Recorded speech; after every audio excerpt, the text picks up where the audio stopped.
ಕೃಷ್ಣನಲ್ಲಿ ಹೇಳ್ತಾರೆ ಒಂದು 20-25 ದಿನ ಬಿಟ್ಟು ಬಂದು ಕಾಣುವ ತಗೊಂಡು ಬಂದು ನೋಡಿ ಅಷ್ಟೇ ನಾನು ಬರೆದಿದ್ದೀನಿ, ಅಷ್ಟೇ ಕಾಂಪ್ಲೆಕ್ಸ್ ಇದೆ ಅಂತ ತಂದು ಅವ್ರ ಮುಂದೆ ಇರ್ತಾರೆ. ಕಾಡು ಹುಟ್ಟಕ್ಕೆ ಇಡೀ ನವ್ಯದ ಉಚ್ಛಾಯ ಸ್ಥಿತಿಯಲ್ಲಿ ಹೊಸ ಹೊಸ ಮಜಲುಗಳನ್ನ ಕಂಡುಕೊಳ್ಳೋಕೆ ಬಹಳ ಒಂಥರದ್ದು ಬಹಳ ಕ್ರಿಯಾಶೀಲವಾಗಿ ಬರೆದಂತಹ ಕೆಲವು ಸಣ್ಣ ಕಥೆಗಳಲ್ಲಿ ಅತ್ಯಂತ ಮಹತ್ವಪೂರ್ಣ ಸಾಹಿತಿ ಅನ್ನಿಸ್ಕೊಂಡು ಹೋದವರು ಬಹಳ ಸಣ್ಣ ವಯಸ್ಸಿಗೆ ಕಾಲವಾಗ್ತಾರೆ. 79 ವರ್ಷಕ್ಕೆ ಕಾಲವಾಗ್ತಾರೆ ಕೆ ಸದಾಶಿವ ಅವರು. ಹೌದು, ನಲ್ಲಿಯಲ್ಲಿ ನೀರು ಬಂತು, ರಾಮನ ಸವಾರಿ ಸಂತೆಗೆ ಹೊರಟದ್ದು, ಮತ್ತೆ ಮಳೆ ಹೋಗುತ್ತಿದೆ, ಎಳವನ ಹೆಗಲ ಮೇಲೆ ಕುರುಡ ಕೂತಿದ್ದಾನೆ, ಇವೆಲ್ಲ ಬಹಳ ಕನ್ನಡ ಸಾಹಿತ್ಯದ ಬಹಳ ಉತ್ಕೃಷ್ಟ ಕೃತಿಗಳು. ಆ ಥರದ ಒಂದು ಇದನ್ನ ನಾನು PUC ಮುಗಿಸಿ ಡಿಗ್ರಿ ಬರೋ ಹೊತ್ತಲ್ಲಿ ಎನ್ ಎಸ್ ಶಂಕರ್ ಅವರು ಇದನ್ನ ದೂರದರ್ಶನಗೆ ಮಾಡಿದ್ದು. ಅವಾಗ ನಾನು ಸಹಾಯ ನಿರ್ದೇಶಕನಾಗಿ ಕೆಲಸ ಮಾಡಿದ್ದೆ. ಪರಮವ್ರಿಗೆ ಒಂದಿನ ಹೇಳಿದೆ, ನನಗೆ ಗೊತ್ತಿಲ್ಲ, ಏನು ಶರತ್ ಮಗ ಇದ್ರು, ಅವ್ರ ಸೊಸೆನೂ ಇಲ್ಲ, ಇವರು ತೀರ್ಕೊಂಡಿದ್ದಾರೆ, ನನಗೆ ಕುರುಡನ ಹೆಗಲ ಮೇಲೆ ಎಳವನ ಹೆಗಲ ಮೇಲೆ ಕುರುಡ ಕೂತಿದ್ದಾನೆ ಕೃತಿಗೆ ರೈಟ್ಸ್ ಬೇಕು, ಆದರೆ ನೀವು ಮಾಡ್ಕೊಳ್ಳಿ, ಇದನ್ನ ಸಂತೆ ಮತ್ತೆ ಮಳೆ ಹುಯ್ಯುತ್ತಿದೆ, ನೀವು ಮಾಡಿ, ನಿಮ್ಗೆ ತುಂಬ ಚೆನ್ನಾಗಾಗತ್ತೆ ಅಂತ ಹೇಳಿದ್ದೆ. ತುಂಬ ಶ್ರದ್ಧೆಯಿಂದ ಅದನ್ನ ಅಡ್ರೆಸ್ ಹುಡ್ಕೊಂಡು ಬಂದರು. ಹಂಗಾಗಿ ಈ ಸಿನಿಮಾ ನಮ್ಮ ಜೊತೆಗೆ ನನ್ನ ಕಬೀರಾಗೆ, ಕಬಡ್ಡಿಗೆ ಎಲ್ಲ ನನ್ನ ಜೊತೆಗೆ ತುಂಬ ಚೆನ್ನಾಗಿ ಸಾಥ್ ಕೊಟ್ಟವರು ಗಂಗಣ್ಣ ಆರ್ಟಿಸ್ಟೆಂಟ್ ಆಗಿ ನನಗೆ ಎಲ್ಲ ಚಿತ್ರಗಳಲ್ಲೂ ಒಂಥರ ಅಣ್ಣನಾಗಿ ತುಂಬ ಕಷ್ಟದ ಟೈಮಲ್ಲಿ ಜೊತೆಗೆ ನಿಂತ್ಕೊಂಡು ಕೆಲಸ ಮಾಡೋರು ನನ್ನ ಜೊತೆಗೆ. ಹಂಗಾಗಿ ಅವ್ರ ಮಗನಿಗೆ ನಾನು ಇಂಟ್ರೊಡ್ಯೂಸ್ ಮಾಡಿಸ್ತೀನಿ ಅಂದಾಗ ನಾನು ಹೇಳಿದೆವು, ಮಾಡ್ತೀವಿ, ಒಂದು ಸಾಹಿತ್ಯ ಶುರು ಮಾಡೋಣ ಅಂತ. ಹಂಗಾಗಿ ಈ ಸಿನಿಮಾ ಶುರು ಆಯಿತು. ಹಂಗಾಗಿ ಈಗ ಇಲ್ಲಿ ತನಕ ಬಂದಿದೆ. ಇನ್ನು ಬಿಟ್ಟಿದ್ದು ನಿಮಗೆ, ನೀವು ಏನು ಹೇಳ್ತೀರಿ, ನೀವೇನು ಹೇಳ್ತೀರಿ, ಅದಕ್ಕೆ ನಾವು ತಲೆ ಬದಲೇಬೇಕು. ಧನ್ಯವಾದಗಳು.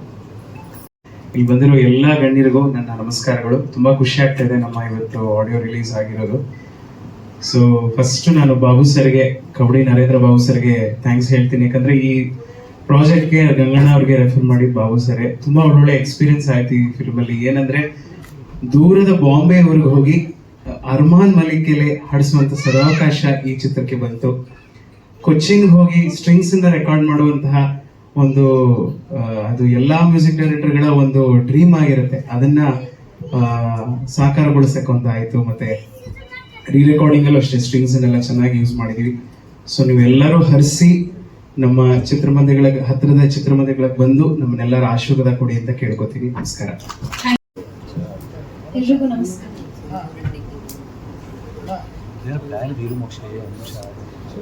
ನಮಸ್ಕಾರ. ನನ್ನ ಹೆಸರು ಭೂಮಿಕಾ. ಮತ್ತೆ ಮಳೆ ಹುಯ್ಯುತ್ತಿದೆ ಅನ್ನೋ ಒಂದು ಸಿನಿಮಾದಲ್ಲಿ ನನ್ನ ಪಾತ್ರ ನಾಯಕ ನಟಿಯಾಗಿ. ಸೊ ಈ ಒಂದು ಸಿನಿಮಾದಲ್ಲಿ ನಾನು ನಟಿಸೋದಕ್ಕೆ ತುಂಬಾ ಖುಷಿ ಇದೆ. ಯಾಕಂದ್ರೆ I feel very proud, because ಇದೊಂದು ಸಾಹಿತ್ಯ ಆಧಾರಿತ ಕತೆ. ಈ ತರದ ಒಂದು ಸಿನಿಮಾದಲ್ಲಿ ನಟನೆ ಮಾಡೋದಕ್ಕೆ ಸಿಗುವಂತ ಪಾತ್ರಗಳು ಅಪರೂಪ. ಆ ಪಾತ್ರಗಳಲ್ಲಿ ನಂದೊಂದು ಪಾತ್ರ ಆಗಿರೋದಕ್ಕೆ I feel very proud and very happy for that.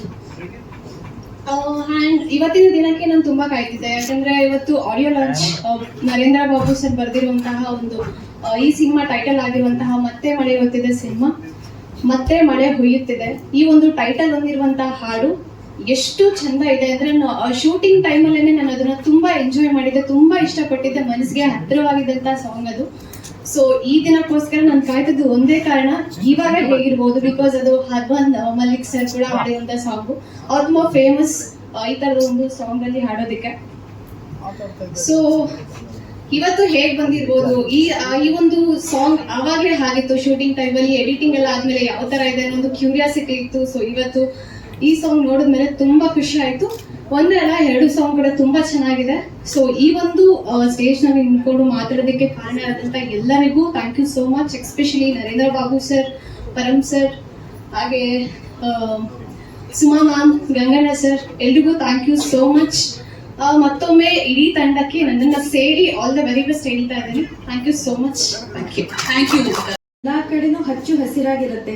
ಅದೇ ರೀತಿಯಿಂದ ಸಿನಿಮಾ ಮಾಡಿದಾಗ, ರಿಲೀಸ್ ಆಗ್ಬೇಕಾದಾಗ ನಮಗೂ ಹಬ್ಬದ ವಾತಾವರಣನೇ ಇರುತ್ತೆ. ನಮ್ಮ ಸಿನಿಮಾ ಮತ್ತೆ ಮಳೆ ಹೋಯ್ತಿದೆ, ರಿಲೀಸಿಗೆ ರೆಡಿ ಆಗಿದೆ. ಹಬ್ಬದ ವಾತಾವರಣಕ್ಕೆ ತಾವೆಲ್ಲರೂ ಬಂದಿದ್ದೀರಾ. ತುಂಬಾ ಹೃದಯದ ಧನ್ಯವಾದಗಳು. Thank you. Thank you ma'am. Thank you. ತುಂಬಾ ಅಟ್ರಾಕ್ಟಿವ್ ಆಗಿ ಕಾಣಿಸ್ತಾ ಇದ್ದೀರಾ. ಎಲ್ರಿಗೂ ನಮಸ್ಕಾರ.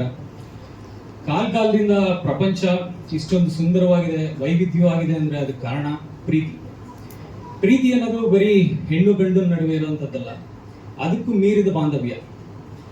ಅಂದ್ರೆ ನಮ್ಮ ಚಿತ್ರದಲ್ಲೂ ಒಂದು ಪಾತ್ರ ಇದೆ, ರಂಗನಾಥ್ ಅಂತ. ಆ ವ್ಯಕ್ತಿಯ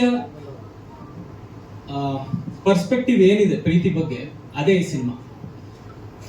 ಈ ನಮ್ಮ ಚಿತ್ರದ ಮೂಲ ಕಥೆ ಬಂದು ಕೆ ಸದಾಶಿವ ಅವರ ಸಮಗ್ರ ಕಥೆಗಳು ಅನ್ನೋ ಪುಸ್ತಕದಿಂದ ಆಯ್ಕೆ ಮಾಡಿಕೊಂಡಿರೋದು. ಇವತ್ತಿನ ಈ ಸಂದರ್ಭದಲ್ಲಿ ಕೆ ಸದಾಶಿವ ಅವ್ರನ್ನ ನೆನೆಸ್ಕೊಳ್ತಾ ಅವ್ರಿಗೆ ಕೃತಜ್ಞತೆಗಳನ್ನ ಹೇಳಲಿಕ್ಕೆ ಬಯಸ್ತೀನಿ.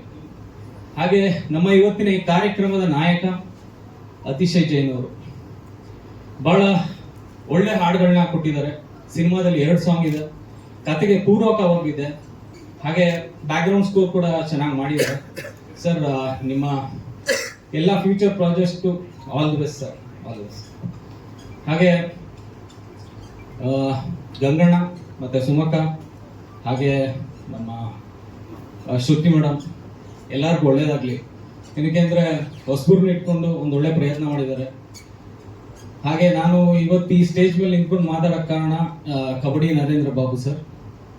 ನಾನು ಅವ್ರ ಜೊತೆ ಒಂದು ನಾಟಕದಲ್ಲಿ ಕೆಲಸ ಮಾಡ್ತಾ ಇದ್ದೆ, ಅಲ್ಲಿಂದ ನನ್ನ ಕರ್ಕೊಂಬಂದು ಈ ಸಿನಿಮಾ ಮಾಡಿಸಿದ್ದಾರೆ. ಹಾಗೆ ಸಿನಿಮಾಗೆ ಬಹಳ ಒಳ್ಳೆ ಸಂಭಾಷಣೆ ಬರೆದಿದ್ದಾರೆ. ಸಿನಿಮಾಗೆ ಅದೊಂದು ಪ್ಲಸ್ ಪಾಯಿಂಟ್ ಅಂತಾನೆ ಹೇಳ್ಬೋದು.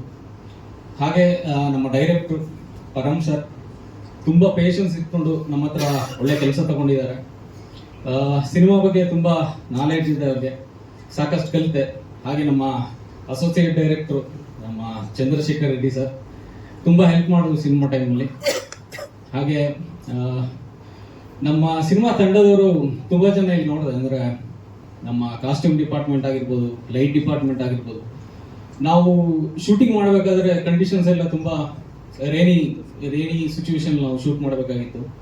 ಅವ್ರು ಪಟ್ಟಂತ ಕಷ್ಟ ಸುಮ್ಮನೆ ಒಂದು ಥ್ಯಾಂಕ್ಸ್ ಅಲ್ಲಿ ಹೇಳೋದು ಸರಿಯಲ್ಲ ಅನ್ಕೊಂತೀನಿ. ಏನಕ್ಕಂದ್ರೆ ನಾನು ಶಾರ್ಟ್ ಇಲ್ಲದೆ ನೋಡ್ತಿದ್ದಾಗ ಆಲ್ಮೋಸ್ಟ್ ಒಂದು ಅರ್ಧ ಗಂಟೆ ತಗೊಂತಾ ಇದ್ರು ಶೂಟ್ ಮಾಡಲಿಕ್ಕೆ. ಸೊ ಅವರೆಲ್ಲರೂ ಇವತ್ತು ಮತ್ತೆ ನೋಡಿದ್ದು ತುಂಬಾ ಖುಷಿ ಆಯ್ತು. ಹಾಗೆ ಜೊತೆಲಿ ಆಕ್ಟ್ ಮಾಡಿದಂತ ಎಲ್ಲ ನಟ ನಟಿಯರಿಗೂ ಅವರ ಪ್ರತಿಭೆ ತೋರ್ಸಕ್ಕೆ ಇನ್ನೊಂದಷ್ಟು ಒಳ್ಳೆ ಅವಕಾಶ ಸಿಗಲಿ. Thank you so much.